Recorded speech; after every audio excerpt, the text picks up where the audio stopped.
Saludo a todos con la paz de Dios. Hoy vamos a hablar de los tres deudores. Las deudas son partes de la vida, más aún en estos últimos tiempos, cuando el consumismo nos tiene atrapado a todos. Queremos adquirir cosas que anhelamos y bueno, nos da la facilidad de llevarlas a crédito y así adquirimos una deuda. Las tarjetas de crédito son una forma de estar también endeudado.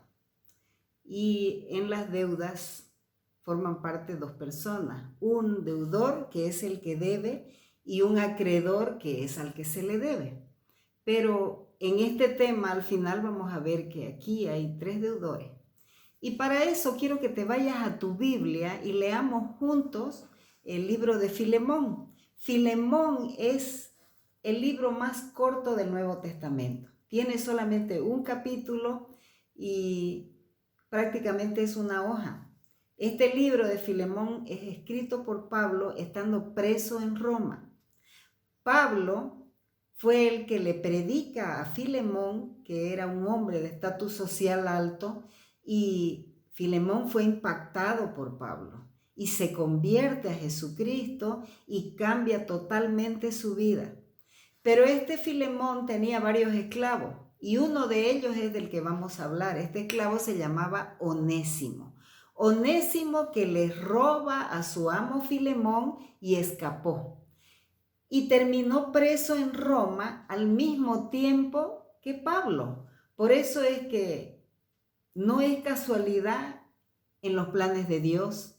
Onésimo se encuentra junto con Pablo y Pablo, que predicaba a tiempo y a destiempo, comienza a predicarle a Jesucristo a Onésimo y Onésimo queda impactado y su vida es transformada completamente. Tiene un arrepentimiento verdadero de todo lo malo que había hecho y tiene un verdadero cambio.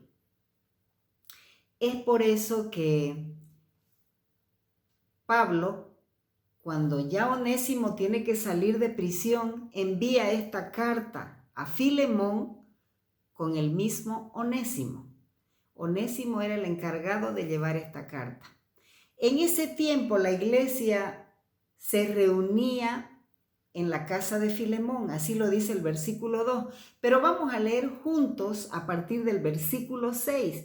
Y en el 6 le dice Pablo a Filemón: el efecto de tu fe sea eficaz en el conocimiento de todo el bien que está en ti por Cristo Jesús.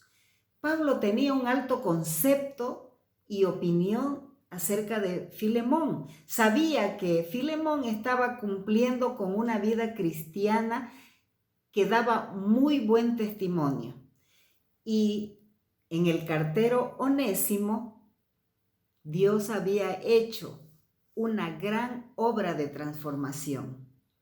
Es por eso que Pablo intercede por Onésimo, porque fue él el que lo discipuló y vio realmente un cambio en este esclavo.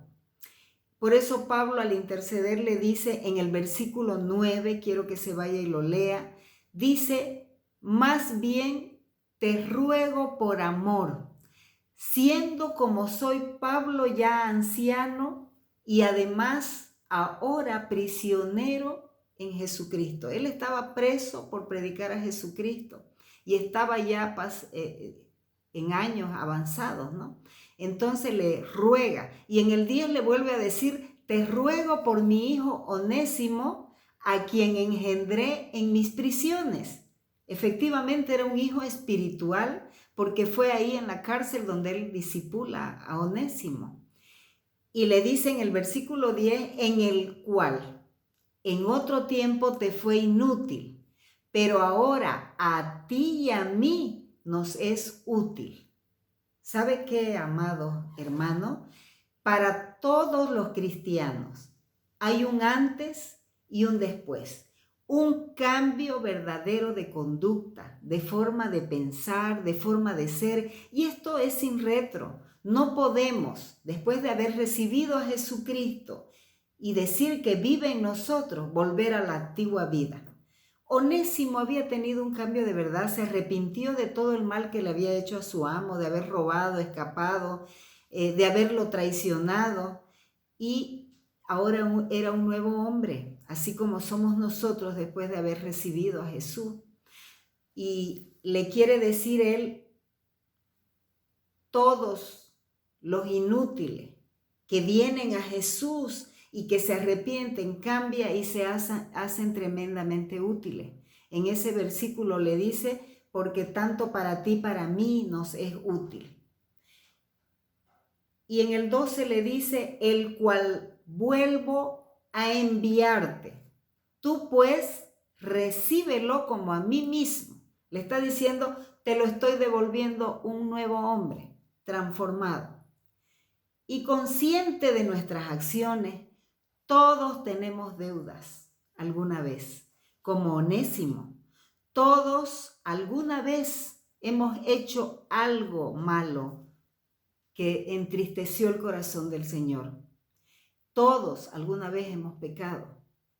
Todos alguna vez hemos sido deudores y hemos pedido perdón a Dios y nos hemos arrepentido y el Señor nos ha perdonado. Y quien niegue esto que estoy hablando, hace mentiroso a Dios, porque la palabra del Señor dice que no hay uno bueno sino Jesucristo. Todos en nuestra humanidad imperfecta erramos, fallamos, nos equivocamos. Por eso es que Pablo tenía infinita misericordia por Onésimo y viéndolo cambiado quería que su amo tenga compasión de él también. Y le dice en el versículo 13, quisiera retenerlo conmigo. ¿Sabe por qué quería retenerlo? Porque era un excelente testimonio de un cambio real, un hombre que tenía a Cristo en su corazón y el avivamiento del Espíritu Santo. Él era el mejor testimonio de un hombre cambiado por ese poder infinito de Dios. En el 14 le dice, nada quise hacer sin tu consentimiento para que tu favor no fuese como de necesidad, sino voluntario. Le quiere decir, para que tu perdón, para que la restauración que hay entre ustedes sea voluntaria, nazca de tu corazón y no te sientas obligado a hacerlo. Aquí el deudor, que era Onésimo, había tenido una verdadera conversión, se había arrepentido y era un nuevo hombre. Faltaba que ese acreedor, que era Filemón, tenga misericordia, el amor de Dios en su corazón y lo perdone. Y en el 15 le dice, porque quizás por eso se apartó de ti por un tiempo, para que lo recibieras para siempre. Le quiere decir, había un gran propósito en todo lo que ocurrió, porque de otra forma nunca se hubiesen encontrado, nunca hubiese conocido a Cristo y nunca hubiese cambiado. Y el Señor tiene tanta misericordia que quiere que todos se arrepientan y cambien. Entonces en el 16 le dice, ya no lo vas a recibir como esclavo, sino más bien como un hermano amado. Dios es el encargado de derramar mucho amor en nosotros y que tengamos misericordia por los demás. Si de verdad decimos que lo tenemos en nuestro corazón, pues vemos el panorama de diferente forma. Ya no lo vemos con odio, con rencor, con resentimiento, sino con pena de haber visto personas que fallan y que pecan porque no tienen al Señor en su corazón. Desde el momento en que lo tienen de verdad, de una forma real, es cuando hay un cambio y una nueva vida.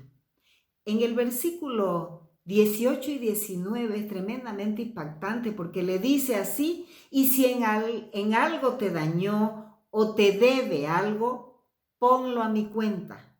Él se quiere hacer responsable de esa deuda, Pablo. Y en el 19 le dice, yo Pablo lo escribo de mi mano, yo lo pagaré.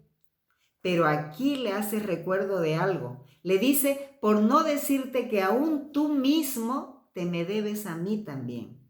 Y aquí le quiere decir tu vida, tu salvación, tu libertad, ese gozo que experimentas en tu corazón es gracias a que tienes a Dios y es gracias al tiempo que yo tuve y paciencia de enseñarte las buenas nuevas, de contarte todo lo que es Dios, lo que es Jesucristo y lo que es su Espíritu Santo.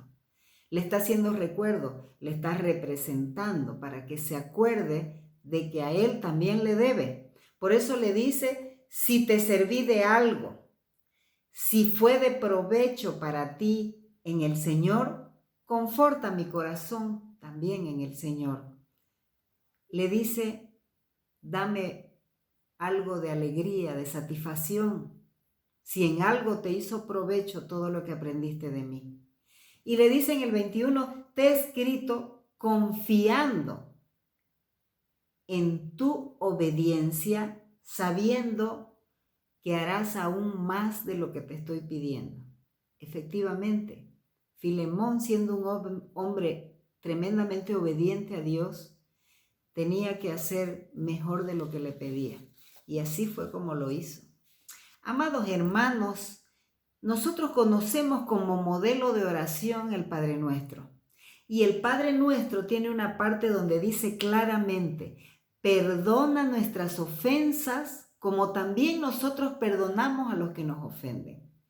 Y efectivamente, cuando pedimos perdón a Dios cada día, cuando nos equivocamos, Dios nos perdona, Dios nos limpia, purifica nuestro corazón, nuestra mente, todo, se olvida de aquello que habíamos hecho mal. Pero ¿cuánto nos cuesta a nosotros cuando tenemos que perdonar a otro? En este caso hubo un intercesor que fue Pablo, para que Onésimo fuera perdonado por su amo y haya la reconciliación. Qué hermoso cuando dos personas hacen la paz, cuando alguien perdona al otro. Los dos estaban ligados y sin embargo cuando se libera el perdón, ambos son soltados. Ya no hay esa cadena, ya no hay esa opresión. En Mateo capítulo 18, versículos 21 y 22, Pedro le pregunta a Jesucristo, ¿cuántas veces perdonaré a mi hermano? Y el Señor Jesús le responde, hasta 70 veces 7. Las veces que sea necesario tenemos que perdonar. El perdón es un don divino y no es opcional, es un mandato de Dios. Nosotros tenemos que perdonar si queremos ser perdonados. La palabra del Señor dice en Colosenses 3:13, de la manera que Cristo los perdonó, así tienen que perdonar. Y puede leer Lucas 6:37, donde dice, perdonad y seréis perdonados. Hay muchos versículos en la Biblia que nos hablan sobre el perdón. Hay una parábola en Mateo 18, del versículo 23 al 35, y se la voy a resumir porque se trata de un rey que tenía sus siervos y estaba haciendo cuentas y encuentra a uno de ellos que le debía 10,000 talentos y no podía pagarlo. Entonces ya lo iba a vender a él, a la esposa, a los hijos y todo lo que tenía para saldar esa deuda. Pero este esclavo se postra a los pies y le suplica que le perdone, que le iba a pagar todo, que no lo venda. Y el rey, movido a misericordia, le perdona la deuda. Pero este esclavo, ni bien sale de ahí, encuentra a un consiervo que le debía 100 denarios, una mínima parte de lo que a él acababan de perdonar. Y dice que lo acosa al consiervo y le dice, tienes que pagarme todo o vas a ir preso. Y el consiervo le rogaba, le suplicaba que por favor le dé tiempo, que tenga paciencia, que le iba a pagar todo. No quiso escuchar y lo mandó a la cárcel. Entonces, viendo esto, todos los demás esclavos van y le cuentan al rey y le dicen, tú le perdonaste todo, y él no ha querido perdonar al consiervo. Vino el rey y le dijo, siervo malvado, por no haber querido perdonar esa deuda a tu consiervo, ahora yo te mando a la cárcel. Y el 35, ese versículo es importante que lo leamos. Dice, así también mi Padre Celestial hará con ustedes si no perdonan de todo corazón cada uno a su hermano sus ofensas. Quiere decir que nosotros tenemos que perdonar así como somos perdonados. No hay ejemplo más claro que esta parábola. Tenemos que ser conscientes de algo. Amados hermanos y hermanas, Jesús pagó el precio de todas nuestras deudas, de todos nuestros pecados, de toda nuestra maldad. Nuestras vidas han sido compradas a un alto precio. La deuda que tenemos con Él no hay cómo pagarla.